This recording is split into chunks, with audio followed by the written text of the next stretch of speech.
Welcome to Where Her Heart Speaks, a show designed to challenge and disrupt ineffective thoughts and behaviors to help you not only embody peace, joy, calm, and certainty, but also to help you live the life you've always dreamed of living. Where Her Heart Speaks with Coach Catherine begins now.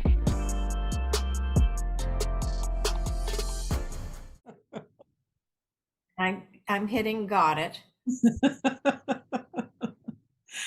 Um, but as we were talking, there were things that I wrote down based on what you were saying and some of the questions that I wrote. I'll read through them, Okay. and you can tell me if that's something you want to get into or not. But I wrote, what is the difference between intuitive eating and listening to your body when it comes to eating? Yes. Great question. Yeah. And I wrote Jay's philosophy, looking away from the body and Mhm. at the whole of your soul. Food is never the issue. Mhm. Explain that a little more. What do you mean by that? Yeah. What's your thinking behind that comment is something that I thought would be very interesting to kind of flesh out. Yeah. And then I have dieting doesn't work, Mhm. right? Mhm. It says it will never lead to sustained weight loss. Right. That's on my website. Yeah. I Okay. I just I just read through my website and thought, damn, this is pretty good. And then I have a question again. This was thinking, I think, in interview mode at that point. I've heard you address the body from a perspective of eating, not from the perspective of weight loss. Why is that? Because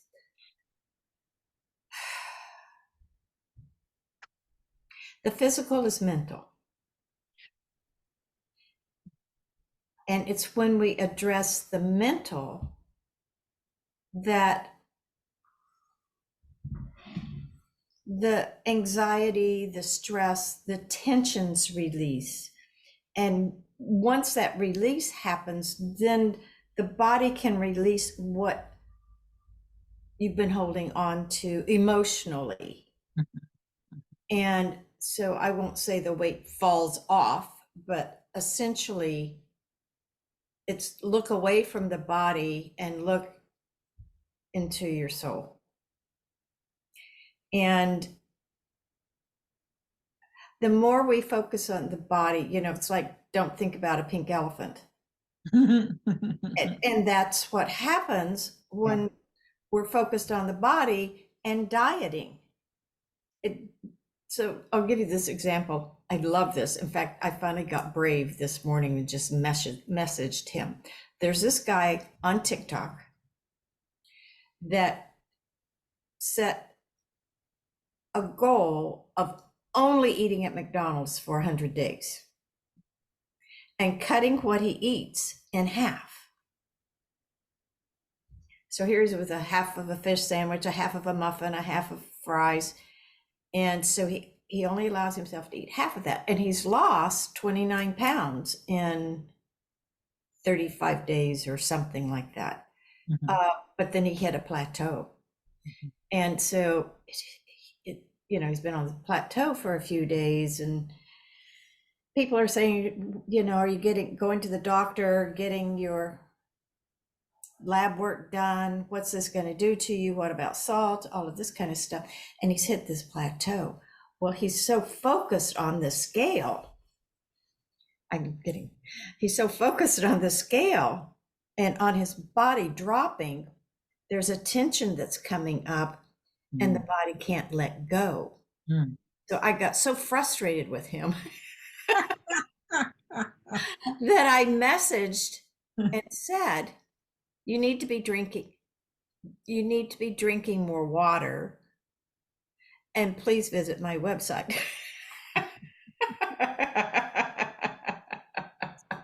But now he's roped his wife into doing the last 60 days with him.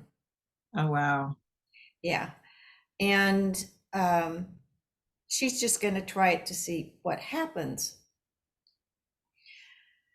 It's so interesting. I just spoke with my mother-in-law before we got on, and she said she was eating McDonald's. How funny. And I said, "What are you doing eating McDonald's?" Like she's almost 90. And it's not good for anybody, in my opinion. It's definitely not good for you. So she told me my sister-in-law brought it to her. So I'm going to call my sister-in-law. Like, don't feed her that crap. She's like, why? I said it's not food. It's, I don't know what it is and where they get it from, but it's not food. Well, and so let me counter that. Yeah. Does she eat it every week? No, I doubt it. I doubt it. Yeah, see. So that comes from a mindset, and I agree with you. I just had this conversation with a young woman the other day about In and Out. And In and Out's supposed to be good. Mhm. So the challenge is not to make any food bad food. That's part of the dieting mindset. Uh-huh. Uh, and granted, this guy eating McDonald's every day, we don't know what his salt intake was prior to this. It may be he's eating less salt, even though he's eating McDonald's. Mhm. So at 90 years old, I'd probably let her eat whatever she damn well wants. We can't get to 100 if we eat whatever. She got to 90, she was doing okay. But you see, when where I'm coming from is trying not to make any food a bad food. Yeah. What I explained to this, and this would be my argument. What I explained to this young woman is the physical is mental, and so if I elaborate on that, that everything is in consciousness. Yeah. And the movie Like Water for Chocolate, you and I've had that conversation. The consciousness that prepares the food is what we ingest. Mhm. Does that make the people bad at McDonald's? No, but what if they've just had a fight, or what if they're stressed out, or what if they're on drugs and showing up for work? We're ingesting some of that energy by eating that food. But we don't think about that in terms of everything being energy. And what's the energy I want to ingest? Mhm. And so this young woman that I was talking with said, well, I do bless my food before I eat it. And I go, well, you have an argument there. is to, pour forth good for whatever she's doing in blessing, which I couldn't argue with her. I thought it was a really good You thought it was a really good. response to what I was saying. Uh-huh. Yeah. So that raises all kinds of issues. Not issues, I'm sorry, thoughts for me. Yeah. Um,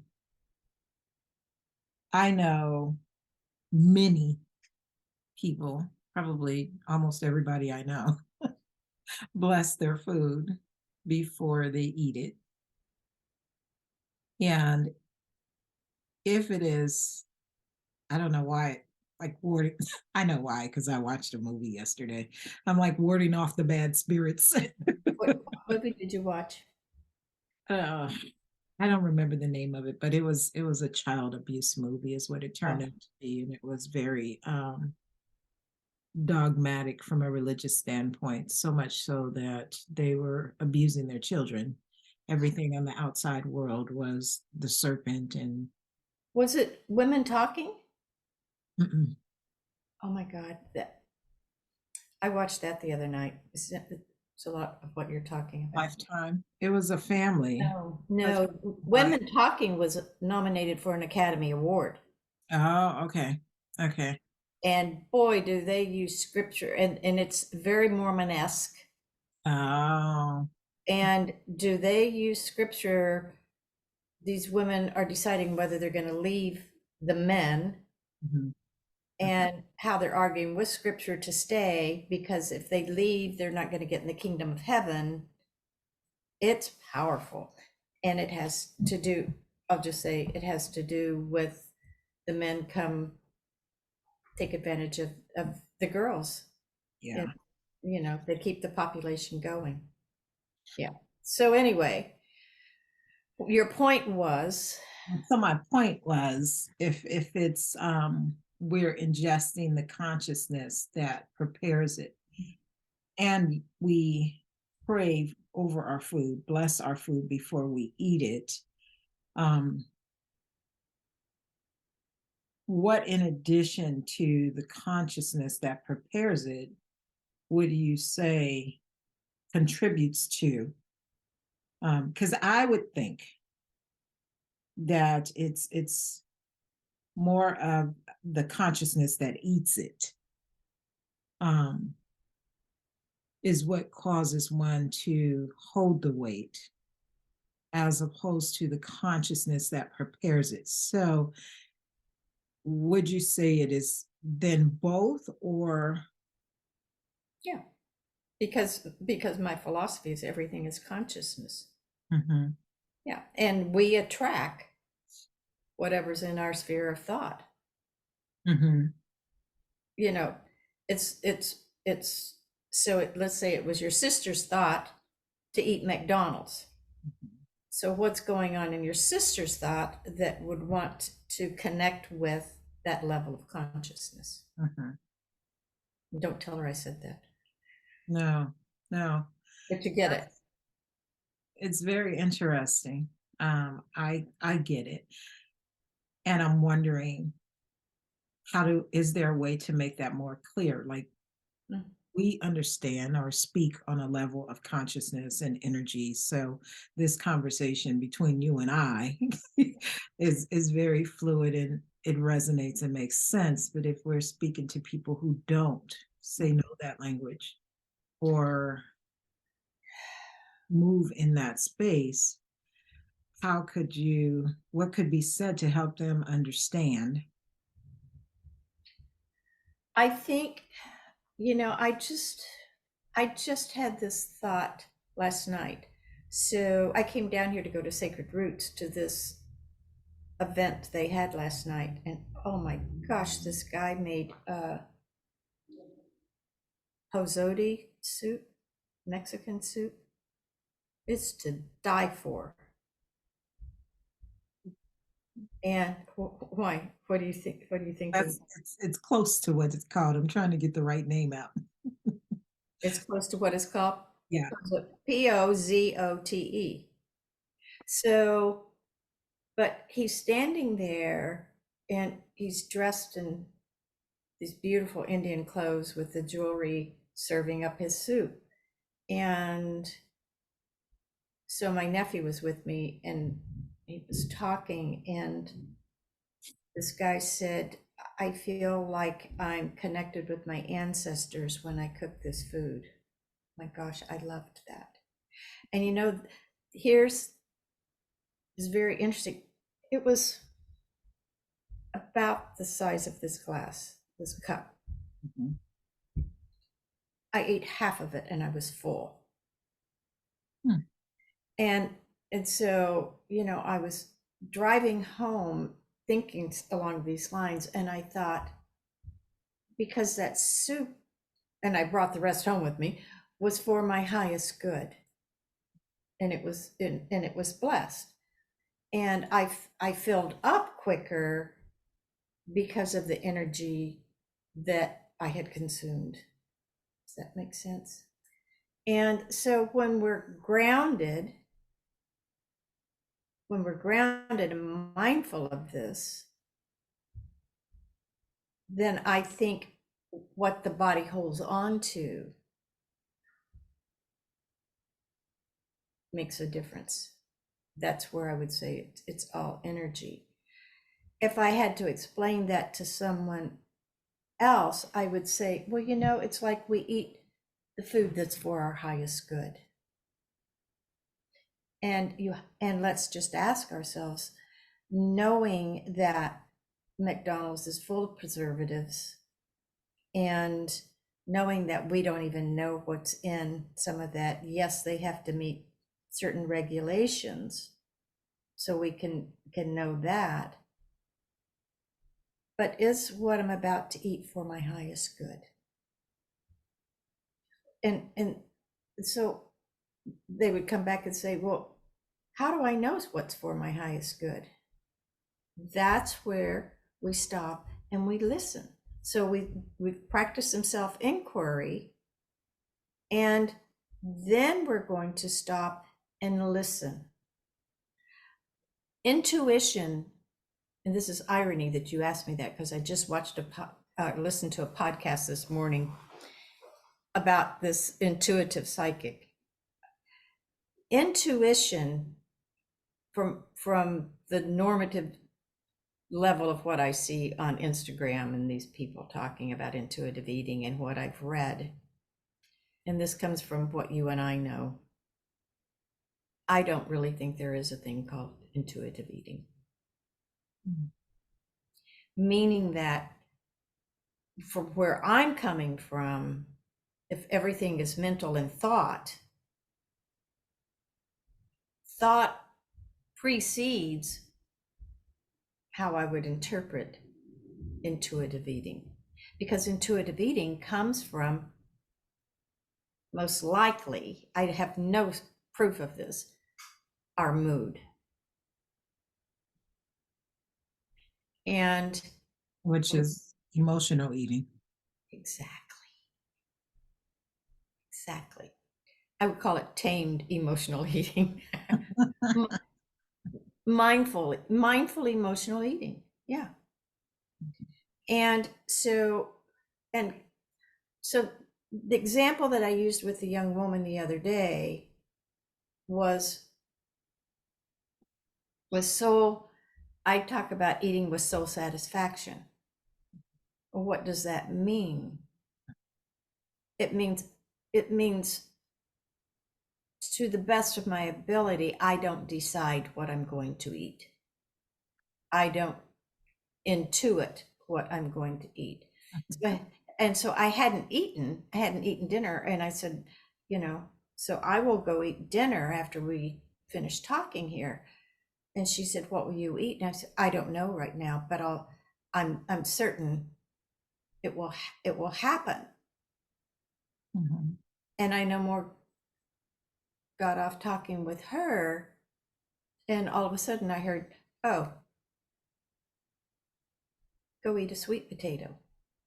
Oh, and so fortunately, that's what I had, that's what I ate. Mm-hmm. Mm-hmm. But you know how things pop in your head? When I'm really eating soul-centered, it's because it pops in my head. It's soulful. Mm-hmm. It's that statement of take care of the vehicle that carries your soul. It's the willingness to let soul speak. Well, that takes a lot of grounding and a lot of listening and being aware of the soul speaking. Yeah, and I'm processing as you're talking. I'm thinking aware also of what foods, and I hear you say not to make foods bad, and I think that there just are some that are bad. I mean, a few years ago, I won't even say a few years ago, maybe many years ago, maybe like a donut would have popped in my mind. So I'm thinking also that there has to be some level of knowledge in terms of what's a better choice versus is otherwise. And which means there's a need for education, because I'm just thinking so many people, or I won't put it on so many people. I'll use myself, for example, just in my upbringing and the choices of foods that I had, where vegetables were things like veg-all, and if we even know what that is. Yeah, I do. But Came in a can. It was peas and carrots and something else. well, we took it a higher notch. We had the frozen ones. Yeah. Um, so there's some conditioning, I think, when I'm in my space, I always look to upbringing, what happened in our formative years, what conditioning was embedded in the body. So as I'm hearing you and you say it just pops in my mind, I'm thinking, yeah, I won't have a sweet potato in the house. So if it popped in my mind, I would automatically go to something else because I don't have a sweet potato. That's something that I plan for. I want to have sweet potatoes this week or on this day. So, So if you're practicing in the context of what I'm saying, you would have bought the sweet potato. mhm, mhm. So then there's a process. Yeah, most definitely, Catherine. Yeah. As you get into your work and working with individuals, I'm believing, or what I'm thinking is that they are able to connect with and resonate with your model. Mhm. And as they're going through this process, there's habits that begin to change. Um, But we don't talk about changing habits. no. We address patterns. Yeah. Okay. Okay. Mhm. The example that comes to mind right now is this woman that has gone down a whole pant size and another half. She's doing Uh-huh. really well. Mhm, But she automatically mhm, started drinking more water and slowly quit drinking Cokes. mhm, Yeah. So I do think there are levels of consciousness. mhm, And as you were talking in terms of childhood, my mom, we rarely had sweets in the house. Uh, but when I went to my grandparents, I've told you, mhm, man, the minute I get walk in my granddad's grocery store, I'm headed for the candy. And I probably had, well, I know I did. I had at least a candy bar or two. This is on a Saturday. And I went to lunch. My grandmother would fix lunch, and then I would have ice cream. I was sugared up pretty good mhm, at mhm, that point. And maybe I drank Dr. Pepper, maybe a Dr. Pepper, which has more caffeine than a Coke. mhm. So, but that was one day a week. Yeah. And that was grandparents. Yeah. Yeah. Right. Right. And I can see that being, you know,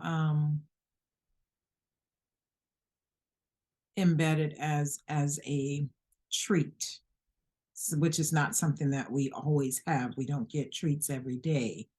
Um, Yeah.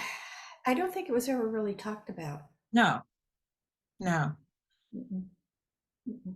But if I go to, like, say, your little girl, that's a happy time. That's something special that I get when I'm with grandma.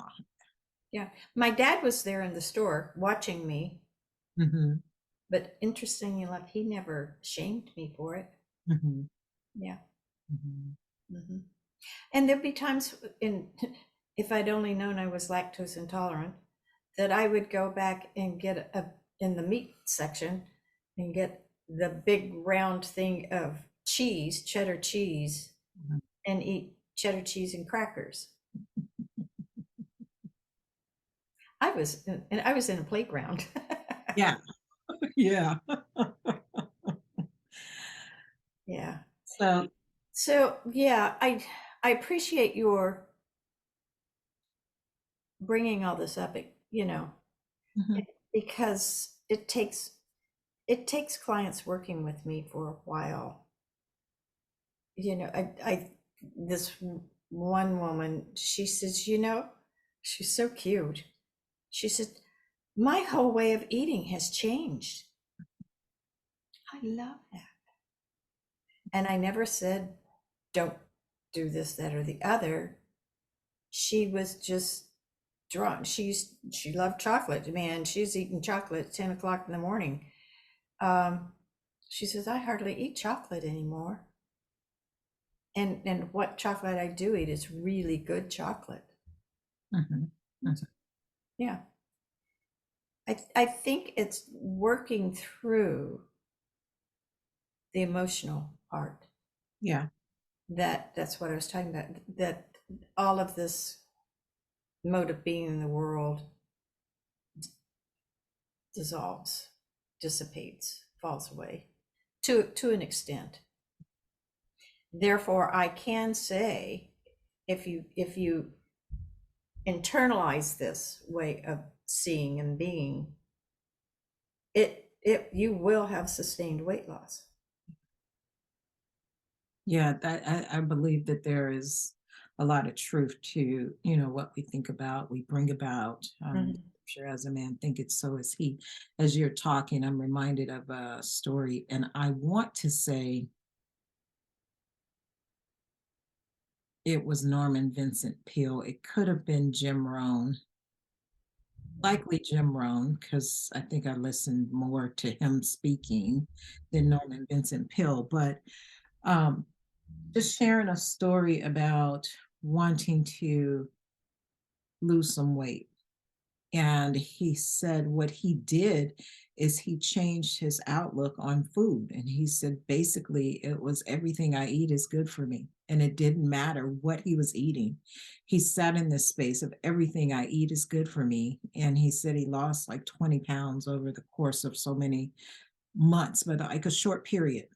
And that's always stayed with me, always resonated with me, because I do believe that we can bring about, manifest some of our thoughts, many of our thoughts, and we don't realize it. The thing is, as you're speaking, sometimes those thoughts are conscious, sometimes they're unconscious. And the emotional part can lend to the unconscious. Um, and there's so much underneath our you call them patterns, I say habits, behaviors, so much underneath it. um, and getting to really what's underneath it, I think, is what really helps people. I remember listening to Les Brown one time when he had lost all of this weight, and he's like, yeah, it wasn't what I was eating, but it's what was eating me. Right. So I'll tell you, I actually, it was just a story the other day, but I'll tell you that, but then I want to go back to Jim Rohn. Mhm. So one of the questions of my self-inquiry questions is, who just said what to me?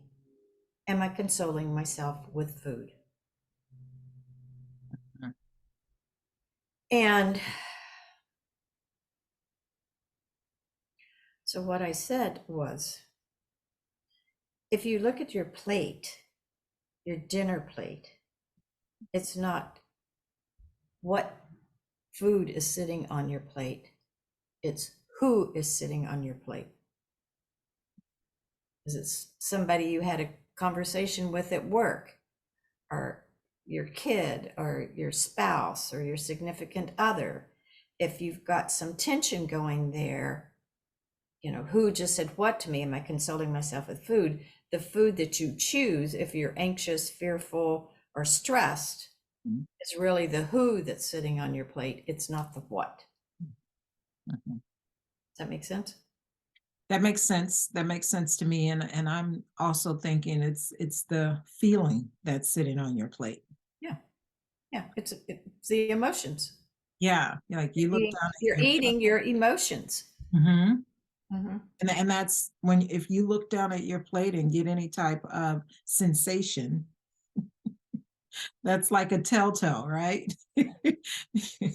And I think for those of us definitely in the Western world, that's a hard concept to grasp, because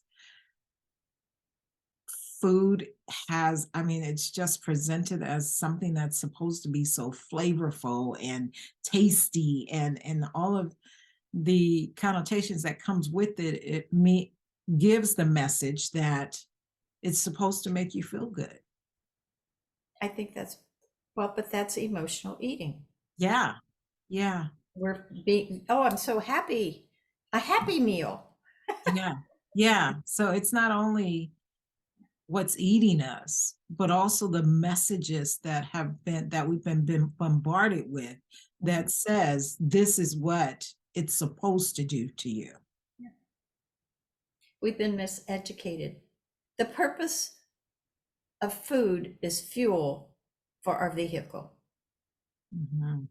And as I always say, it says on your car, do not top the tank off. Stop topping your tank off. And I just started laughing because when you said that, even before you got to car, when you said fuel for your vehicle, I thought, and gasoline is nasty. Not Yeah, well, that food has to be nasty, but the coming to, it's just fuel for your vehicle. For me, logically, it makes so much sense, and it sounds so boring. so what? Boring. Boring? So, um, meaning, just to eat for fuel. Because there's so many options if it's just about fuel. So many things that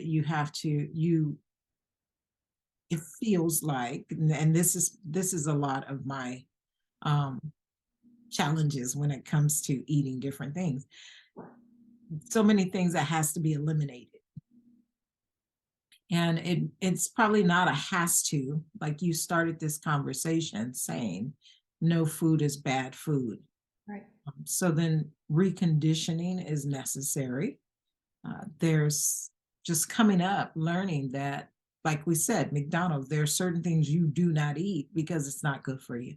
And you still hear it. You still hear it all across, the medical field.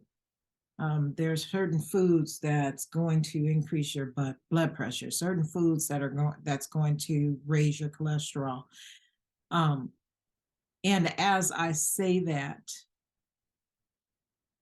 I can also feel as though it's hypothetical because that food may increase one person's blood pressure and not another's.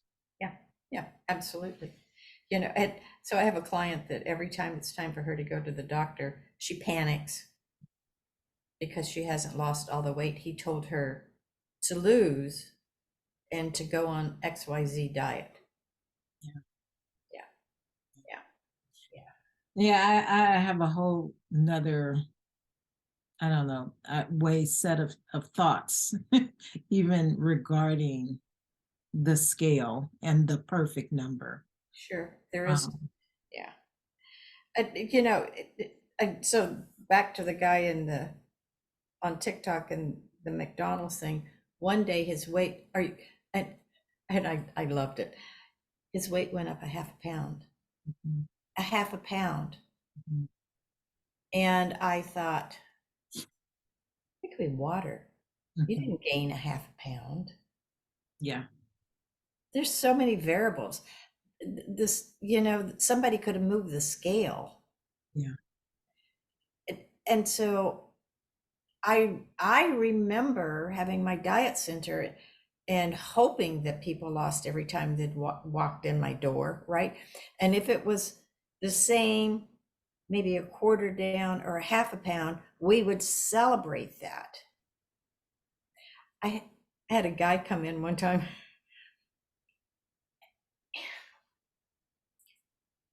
and he was doing really well on the diet. I mean, because men do drop weight real well.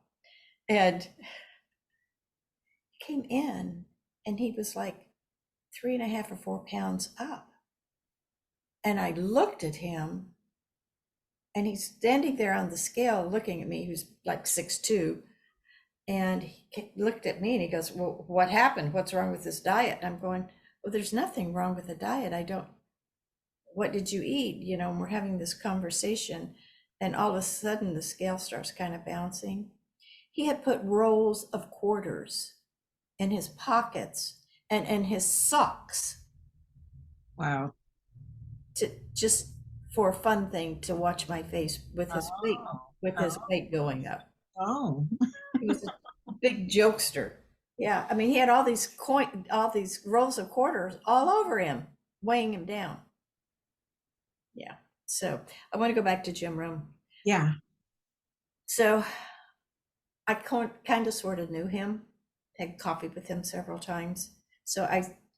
And heard him ad nauseum times. And I think that is his story. Because he was a very thin man and he didn't eat much at all.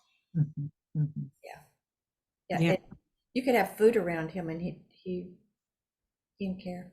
yeah, Yeah. yeah. Yeah. Yeah. Anything else that you want to? I'm gonna throw this out here Sure. only as I was beginning to prep and I'm laughing. I'm like, we could have totally recorded, but I this is know. Me too. That's prepping. Um, I pulled some statistics and I'm going to tell you the statistics and then I'm going to tell you some other thoughts that are coming up. So nearly 1 in 3 adults are overweight. More than 42% are obese. 1 in 11 severely obese. 41 million children under the age of 5 overweight or obese.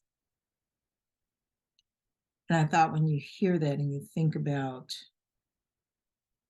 it's not what you're eating, but the emotions. Mhm. Um, when I think about 41 million children under age 5, Mhm. it's like, what would you have? And this is a challenge question. Would you still say it's about the emotions? And we think, children, what problems could they have? They're eating their parents' emotions. Mm, I did not expect you to say that. Like it? Did you like what I said? I did. I Well, did. let me explain. Did it. My nephew, my nephew, um, Hmm.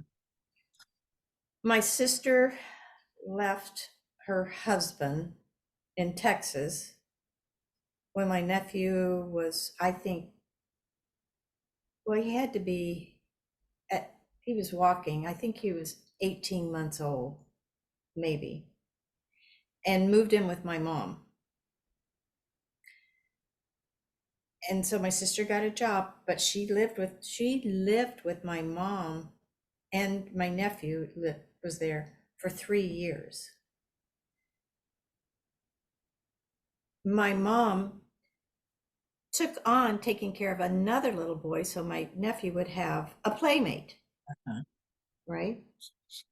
But my mom was so frustrated because her life was going, she and my stepdad were having a good time in life. And all of a sudden she's tied down with this kid who she dearly loved.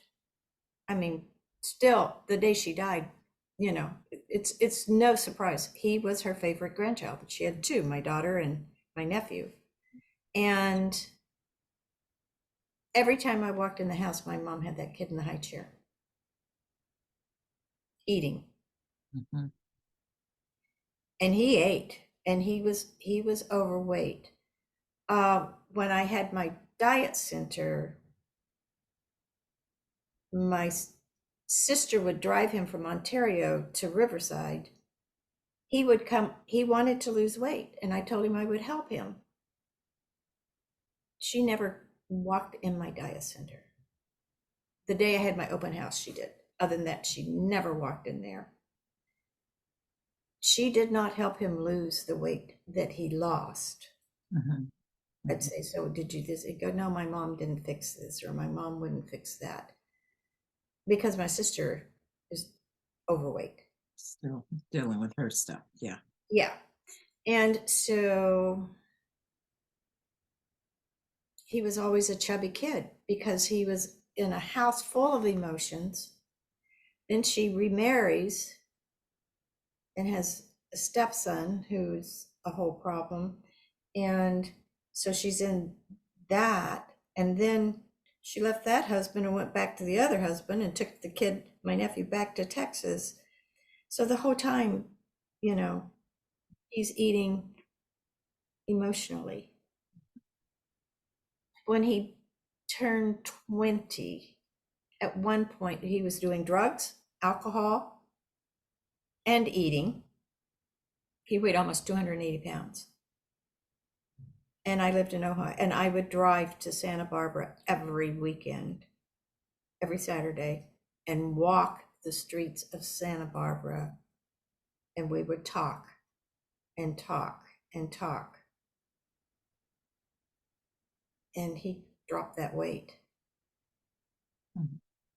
It's only been in his adult years has he worked through his stuff. And, you know, I was with him last night, and I looked at him. He looks so good. He looks so good.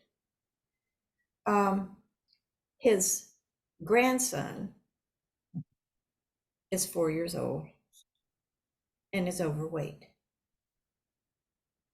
Yeah. The mom is too young, immature, doesn't know what she wants out of life.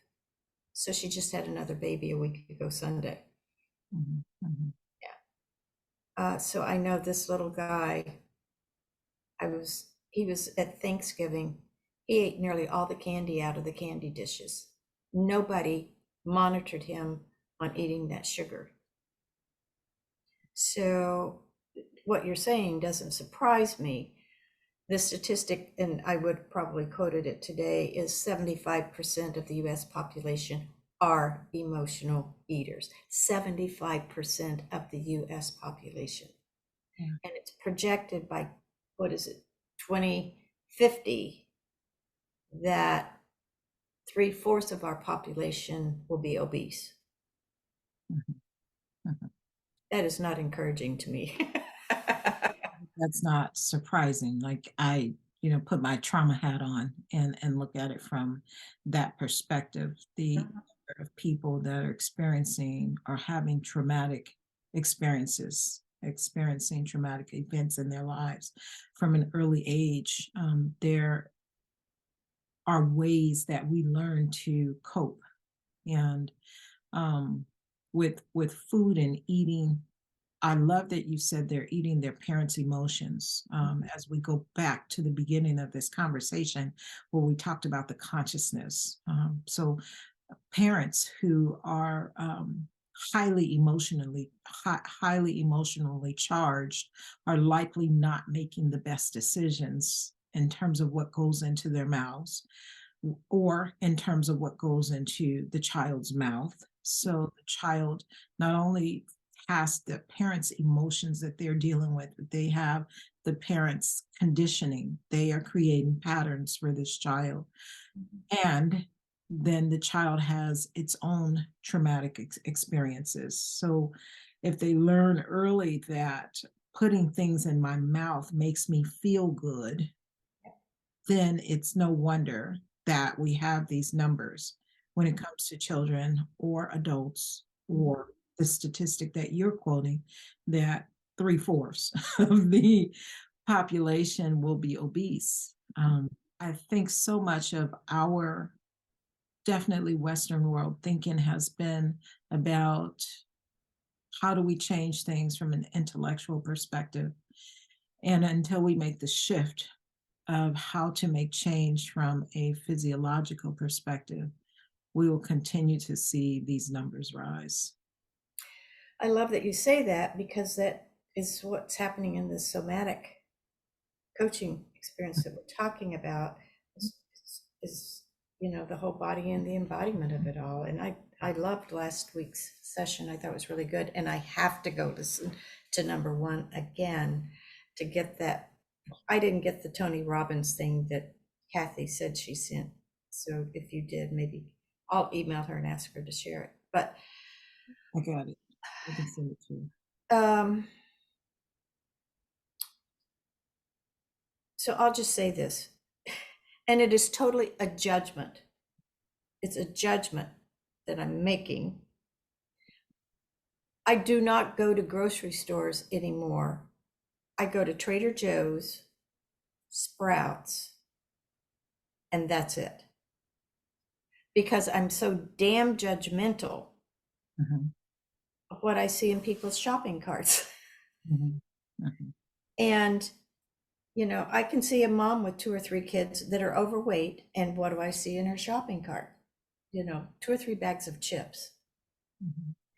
I don't see her in the apple section kind of thing. And quite truthfully, what I've worked on, Catherine, is compassion, is really understanding. I'm going to go back to that definition that, is it Anya in our group? Yeah.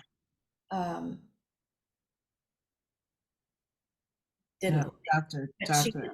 she didn't give me a chance because I prefaced it, you know, that it could sound hierarchical, but coming from the heart to understand someone's lack of understanding, because that is where they're living.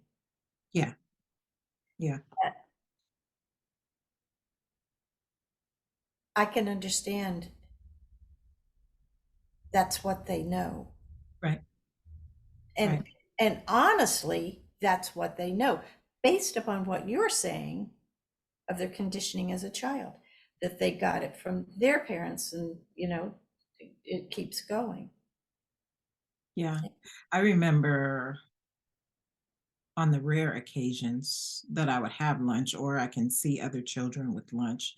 In elementary school, there was often a bag of chips. There was fruit. Usually it was a sandwich, an apple, Mm-hmm. chips, and juice. But again, I think the conditioning is not only from the home, but our society. I remember when the food pyramid changed. And honestly, I think that's when a lot of people started eating far more carbs. And I know that your model is not to focus so much on that. Um, but when that food pyramid changed, it seems like something changed in how people viewed food. Um, So it's a noteworthy thought. It, because yeah, the model changed, but it's like somebody gave permission to eat foods that had been quote unquote forbidden or restricted. well, not only if we talk about, as you're saying, what they know, this is what they're being told they're supposed to eat. And if you don't have the wherewithal, and times were very different then, we couldn't just get on Google and search for information. You had to actually go to a library and find out information. But if you don't have the wherewithal, intellectually, spiritually, or otherwise, to research and find out, is what they are saying true? I'm just going to take that information as gospel and run with it. And it's interesting now in my thinking is, we are in a capitalistic society, and the more information that comes out that says this is good for you causes people to spend more on these particular items, and somebody is making more money Oh yeah. as a result of. Oh, yeah. So even, as we talk about the diet world, or as we talk about weight on the body, in preparation, I looked and I tried to see how many diets are actually out there. And I couldn't find out how many, but what was funny, USA Today had something and they had the best diets. There were 24 listed. That's the best diet. Mediterranean was at the top. I had it open here and I think I closed it, but because I was gonna go through and just read off some of them because it Mm, was very interesting. Mediterranean, it was one of the tops for yeah. sure. Uh-huh. But we had the Atkins, we had the keto, we had the Mayo Clinic, we had the Dash.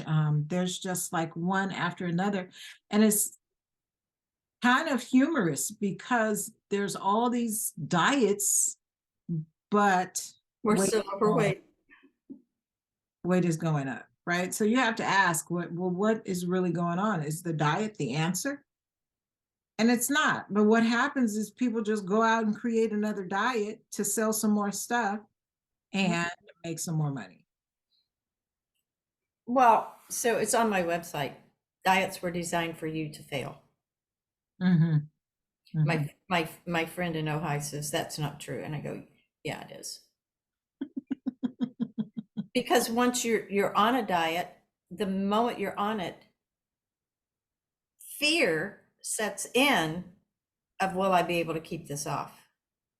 So they're already stressed and fearing before they ever even reach their goal. Mm-hmm. Yeah. So So much of it is stress and fear, though. Like this is we're talking your friend who's saying she's scared to go to the doctor because she hasn't lost the weight. Fear, mhm. which is, means that I'm likely going to do something because now there's a discomfort. If I'm afraid there's a discomfort, I'm likely going to do something that's going to bring me comfort. And if Mhm. food has been my thing that brings me comfort, I'm going to go eat more food. Um, so much of it is fear based. You know, just where I talk about this whole thing with what a healthy weight is, what a perfect weight is. Yeah, I don't know. I think that these bodies that we live in are so very different, and where these numbers come from goes all the way back to when the population, everything was measured and compared against the white male. Like, first off, I'm not a male. Second, I'm not white, you know. So all of the different dynamics of who these beings are, these bodies are, being said what's good and what's not good based on a certain species, for me, raises questions. And when you go to the doctor and they're saying, oh, based on these numbers, you're going to have high blood pressure, you're going to have high cholesterol, you're going to have, and then even that, who's to say that what's high blood pressure for him is high blood pressure for me? So when you talk about soul centered, I'm thinking not just eating, but what is your soul saying? What is your, how do you feel every day? Well, I appreciate your saying that, Catherine, because I've been knowing, and this is just hot off the press and it's not written in stone yet. I'm tossing this idea around of how to make it clear what I'm saying. And last week, I saw the calendar for Kindred Spirits, right? And they had a little workshop. It wasn't even a workshop, it was a group session on a spiritual conversation. And so I started thinking about that. And then thinking about it a lot, but nothing hot off the press. And by the time I got to Sacred Roots last night, it was getting clear. And so, hang on, let me get this. I'll show you. I started down this path after I changed the name of to Soul Centered Eating. And it's called The Garden of Bliss, Cultivating the Inner Landscape of Self-Discovery. Little book here. Mhm. And I started reading this and I'm going, oh, yeah, I like this. Mm-hmm. And it's all about spiritual stuff. And so she's talking about planting and taking root. That's some of um, Terminology. her titles, her subtitles. Mm-hmm. Um, and so finding grace in the garden of spirit, waiting some more, nurturing mind, body, and soul, death and dark nights in the garden, reaping and harvesting, recognizing the divine in all, secret garden walls fall. And I said, that's what I really am missing, is I want that spiritual conversation. Mm-hmm. Mm-hmm. So I proposed to one of the gals at Sacred Roots last night that I would like to do a uh,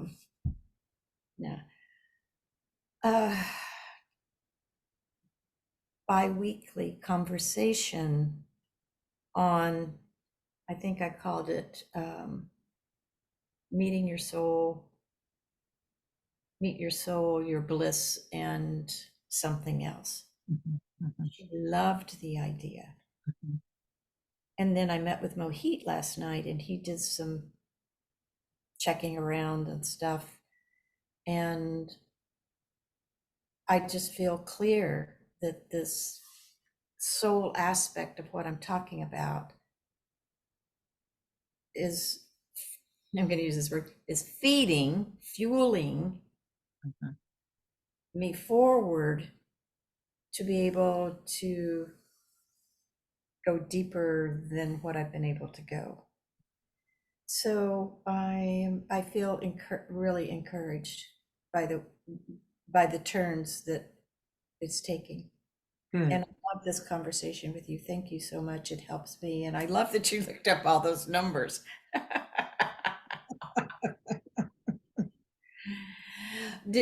So the diet, just like the makeup industry, the diet industry is a far beyond a multi-million-dollar. I don't even know what the number is. I've never looked it up. I probably have, but I don't remember of how much money is spent on weight loss per year. Mhm. Just like makeup, Sephora and Ulta and all the department stores and everything. It's insane. Never getting to the root cause. And I am hopeful that through conversations like this, if nothing else, we raise awareness to help people understand that there's something deeper transpiring. And if we can connect into what it is that's underneath the surface, the thing that we see on the surface, then we can truly I don't necessarily like the word correct, but we can, Introduce. yeah, we can introduce and I think resolve Mm. a lot of the quote unquote issues that are presented in behavior. Mhm. Mhm. I agree. We may have to do more than one podcast. I think that with these talks, we're going to get it all flushed out. So I think that this worked the way it was supposed to, because it again gave us an opportunity to just really think about Mhm. some of these and to be able to put context to them. Mhm. And when we actually record, we'll be moving a lot faster. How long is the recording? I probably will try and keep it to about 45 minutes. Oh, okay. That's a good, yeah. An hour would be too long. 20 Yeah. minutes is too short. Yeah. And I think if we have some powerful stuff, but because we're dialoguing, we know that 20 minutes, we won't get enough said. Right. Right. um, But what it'll look like is I'll do a quick opening, a brief opening. And what I'm envisioning is I'm going to open with those numbers. Mhm.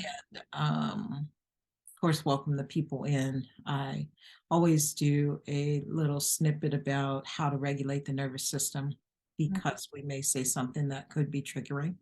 And in this case, if somebody's overweight and that's a touchy subject for them, it could trigger them. So I'm always mindful of that. Um, and then I'll introduce you and ask you to share a little bit about yourself, a little bit about soul-centered eating, Mhm. and then maybe just go in like I did. I really like that topic, and I have on there Jay's philosophy, looking away from the body Mhm. and at the whole of your soul. Mhm. I just think that's such a powerful statement, such a powerful statement. And so, like, it'll go wherever, but We know us. I know, which means we have to be a little structured. We feed one another, Catherine. I know. I know. This is good brain work. I love it. I was talking with someone the other day and she goes, what do you do for fun? And it was just thrown out at me. And I was like, oh, Talk to Jay. Daddy. And I got off the phone and I was like, have conscious conversations. I Mhm. absolutely love that. That is fun for me. Like, I'm so jazzed when we get done on our calls. Like, yeah. Yep, you're right. So it still sounds It's a little geeky, mutual. It's but mutual. Okay, so I have one last comment. uh-huh. It's a comment. Last week on the call, Mhm. The four of us on the group call or the no. That call, that was a little uncomfortable. why? So it's just getting to know everybody and yeah, yeah. Um, so no, it was in the Coaches Rising call when Uh-huh. he brought you on with your question. Mhm. Catherine, do you realize how gorgeous you are? I really don't think about it. Thank you. I mean, you came on the screen and I went, my God. I mean, yeah, I love your hair like that. And you always just, you look fantastic, but you radiate. And it was just lovely to sit there and go, I know her.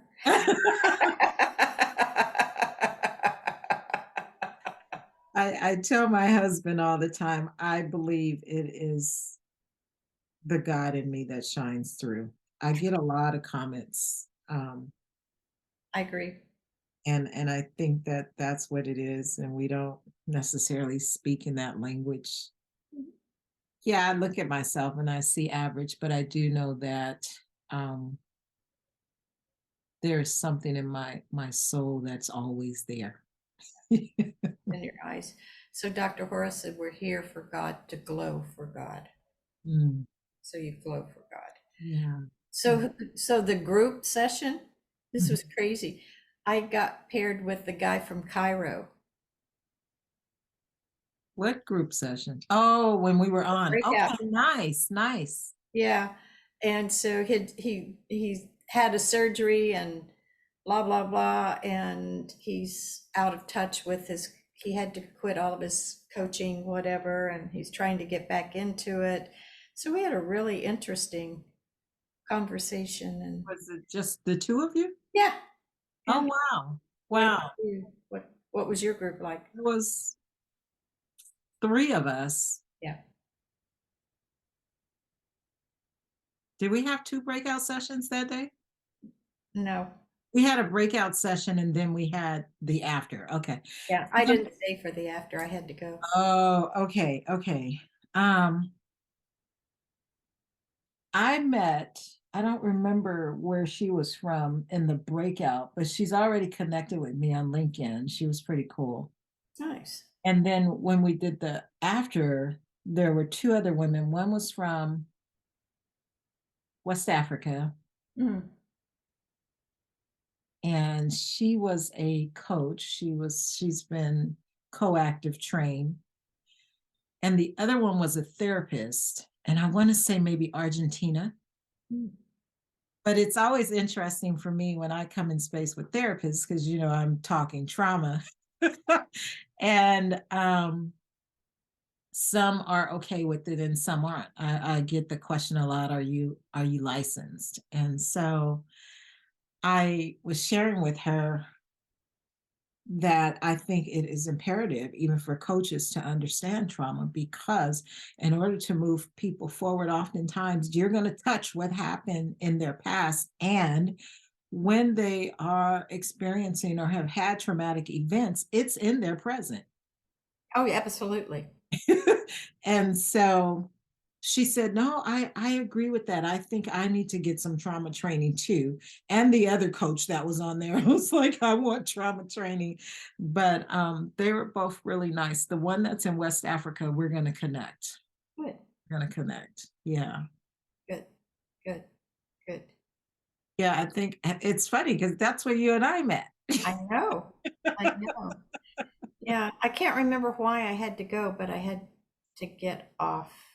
So I haven't stayed after it all. Yeah. That was my first time. I hadn't wanted to the other times. And I'm very intentional right now. If I don't want to do it, just don't do it. Even if that's like the thing you should do. I'm like, yeah, I'm not into the shoulds right now. So yeah. Which is something that came up while we were talking, and shoulds in relationship to food. And I shouldn't eat this. I should eat that. Like going through the line at a salad bar or a dessert bar or something like that. I shouldn't eat this. I shouldn't eat that. Yeah. Yeah. Unhealthy. Not good for us, right? What? Shitting all over yourself. Exactly. I've told you that statement that I used with my daughter when she was a teenager. It was a little saying that I came up with because I would tell her, you should go do this, and she'd go, really, I should go do that. And so I came up with this little thing. I'd say, I won't should on you if you won't should on me. Nice. Nice. Okie doke. I'll see you Friday, Thursday, and I'll see you Friday. Okay. Have a great one. Thank you. Thanks, Catherine. Thank you. Bye. Oh, the recording. Yeah. I'll send it over. I'm going to send it probably on a Google Doc. Okay. Sounds good. On a Google Drive to share. I have OneDrive. That's what I use. I guess it's You should be able to access Google though. I'll send it in the email, and then it'll say click the link, and it should open up. Perfect. Okay. All right. Have a great one. Thank you for listening to Where Her Heart Speaks with Coach Catherine, where Catherine aims to challenge and disrupt ineffective thoughts and behaviors to help you not only embody peace, joy, calm, and certainty, but also help you live the life you've always dreamed of living. Follow Catherine on Facebook and Instagram at I Am Catherine James, and visit www.catherinejames.com. Remember, to live the life of your dreams, you must go within and return to the place where your heart speaks.